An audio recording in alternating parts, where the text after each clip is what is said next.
দুনিয়াতে চলতে গেলে দুঃখ কষ্ট হয় না? যারা ঈমান নিয়ে চলে ওদের দুঃখ কষ্ট বেশি হয়। তা আল্লাহ বলছেন টেনশন করো না, কষ্ট পেও না, তোমার রব তোমাকে ছেড়ে দেননি।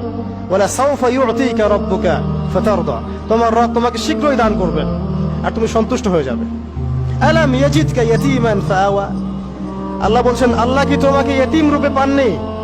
এরপর আল্লাহ কি তোমাকে প্রতিপালন করে বড় করেননি? ওয়াজাদাকা দাল্লান ফাহাদা, আল্লাহ কি তোমাকে পথভ্রষ্ট পান নাই? তোমাকে আল্লাহ পাক হেদায়েত দেন নাই? তো আল্লাহ যে এগুলো করেছেন সে আল্লাহ তোমাকে পরকাল ইনশাআল্লাহ ভালো রাখবেন। ফাআম্মাল ইয়াতীমা ফালা তাকহার, তো তুমি ইয়তীমদের প্রতি কঠোর হয়ো না। ওয়া মাসাইলা ফালা তানহার, কেউ চাইলে তার হাতকে খালি ফিরিও না, ধমক দিও না। ওয়া আম্মা বিনি'মাতি রাব্বিকা ফাহাদ্দিস, তোমার রবের এই সমস্ত নিয়ামতগুলো তুমি মানুষের কাছে বর্ণনা করতে থাকো। এর পরের সূরার দিকে খেয়াল দেখবেন, সূরা আলাম নাশরাহ লাকা সাদরাক, মনে হয় দুটো একটা আরেকটার সাথে পেয়ার। আলাম নাশরাহ লাকা সাদরাক, আমি কি তোমার হৃদয়কে প্রশস্ত করে দেই নাই? ওয়া ওয়াদা'না আনকা উযরাক, তোমার বোঝাগুলো হালকা করিনি? কাকে বলছেন এগুলো আল্লাহ পাক?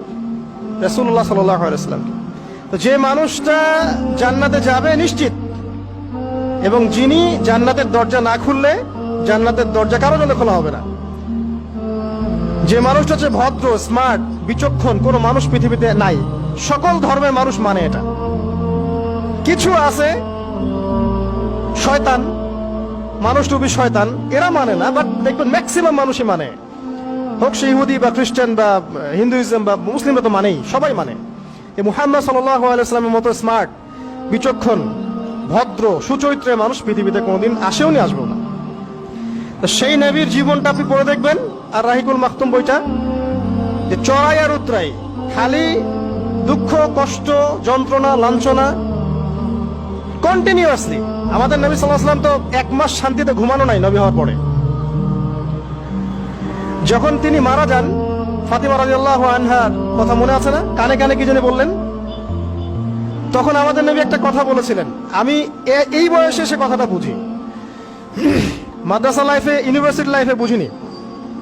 নবীজি বলেছিলেন তার মেয়েকে, ফাতিমা রাদিয়াল্লাহু আনহা তার কষ্ট দেখে কান্নাকাটি শুরু করলেন। আমাদের নবীজি তাকে কাছে ডেকে বললেন কানে কানে যে কি জানি একটা বললেন, তারপর ফাতিমা রাদিয়াল্লাহু আনহা চুপ করে গেলেন।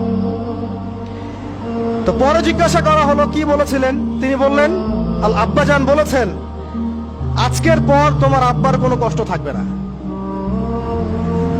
আর তুমি আমার পরিবারের মধ্যে সবার আগে আমার সাথে সাক্ষাৎ করবে। এই যে আজকের পর আমার আব্বার আর কোনো কষ্ট থাকবে না, এর মানে বোঝেন, মানে সারাটা নববী জীবন কত যে কষ্ট নবী সাল্লাল্লাহু আলাইহি ওয়াসাল্লামকে সহ্য করতে হয়েছে। আজকে জান্নাতে যাওয়ার দিন, আজকে আর তোমার আব্বার কোনো কষ্ট থাকবে না।